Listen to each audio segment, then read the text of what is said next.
Governor Romney, I wanted to start by asking you a question on which every American has formed an opinion. We have lost 3,400 troops. Civilian casualties are even higher, and the Iraqi government does not appear ready to provide for the security of its own country. Knowing everything you know right now, was it a mistake for us to invade Iraq?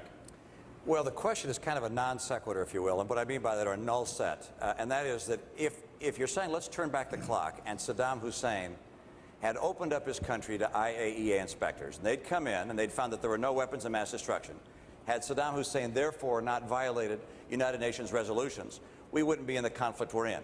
But he didn't do those things, and we knew what we knew at the point we made the decision to get in. I supported the president's decision based on what we knew at that time.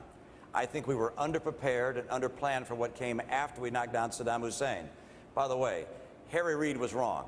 We did not lose the war in Iraq, and that's not the sort of thing you say when you have men and women in harm's way. We did, however, not do a great job after we knocked down Saddam Hussein and won the war to take him down and his military.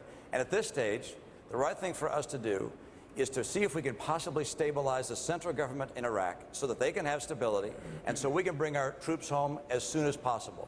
Not to do that adds an enormous potential risk that the whole region could be embroiled in a regional conflict. Governor, thank you. But the question was, knowing what you know right now, not what you knew then, what you know right now, was it a mistake for the United States to invade Iraq? Well, I answered the question by saying it's a non sequitur, it's a null set kind of question, because you can go back and say, if we knew then what we know now, by virtue of inspectors having been let in and giving us that information, by virtue of if Saddam Hussein had followed the UN resolutions, we wouldn't be having this discussion. So it's a hypothetical that I think is an unreasonable hypothetical, and the answer is we did what we did. We did the right thing based on what we knew at that time. I think we made mistakes following the conduct or the collapse of Saddam's government. Mayor Giuliani saying